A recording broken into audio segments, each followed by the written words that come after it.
Monsieur le ministre, la parole est à Madame Florence Goulet pour le Rassemblement national. Merci Madame la Présidente. Ma question s'adresse à Monsieur le ministre des Affaires étrangères. Monsieur le ministre, le 27 février dernier, Emmanuel Macron recevait l'émir du Qatar en grande pompe à l'Élysée.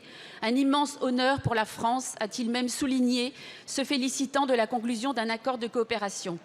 En gage de cette belle amitié, silence total sur les liens de ce pays avec les mouvements islamistes du Moyen-Orient, des frères musulmans au Hamas qui l'hébergent, ce Hamas coupable de toutes les atrocités et de crimes sexuels de masse lors de l'attaque du 7 octobre dernier en Israël.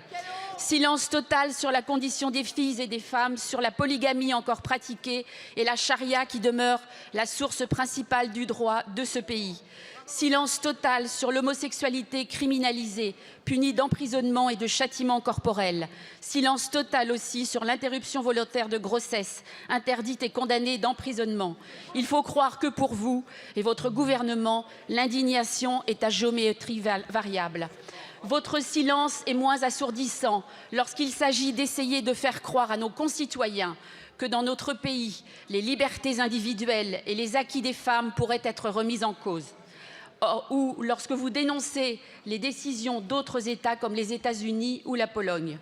Nous avons été réunis en congrès à Versailles la semaine dernière pour inscrire l'interruption volontaire de grossesse dans la Constitution de la Ve République. Et récemment, l'Assemblée nationale a voté une proposition de loi portant réparation des personnes pour homosexualité entre 1945 et 1982. Où est la défense de ces principes face au Qatar ? Principe dont vous glorifiez en permanence avec des accents moralisateurs et dont vous n'oubliez jamais, en revanche, d'en faire la leçon aux Français et à l'Europe. Est-ce un manque de courage ou le symptôme d'une diplomatie brouillonne? Monsieur le ministre, pouvez-vous nous éclairer sur ce « en même temps » ? Est-ce là la fameuse diplomatie féministe dont vous vous targuez? Êtes-vous aussi à revisiter vos principes de défense des droits de l'homme au nom de vos relations d'intérêt avec le Qatar? Je vous remercie. Je vous remercie. La parole est à Monsieur Franck Riester, ministre en charge du commerce extérieur, de l'attractivité, de la francophonie des Français de l'étranger. Merci beaucoup, Madame la Présidente, Madame la députée, Mesdames et Messieurs les députés.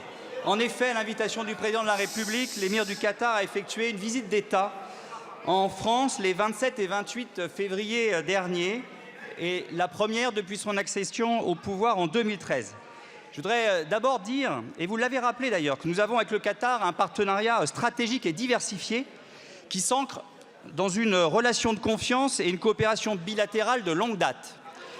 À cette occasion, plusieurs accords ont été signés, et notamment l'engagement par le Qatar d'investir 10 milliards d'euros dans l'économie française d'ici à 2030, dans des secteurs absolument considérables pour l'avenir de notre pays en matière d'emploi, qui sont, à n'en pas douter, une de vos préoccupations.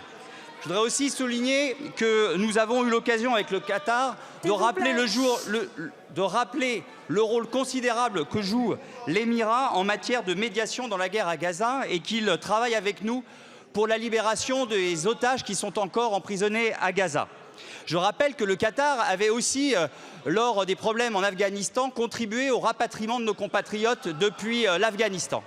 Et du fait de ces relations de confiance, nous abordons évidemment avec le Qatar toutes les questions qui sont à aborder avec le pays, et notamment en matière de droits humains et droits de l'homme.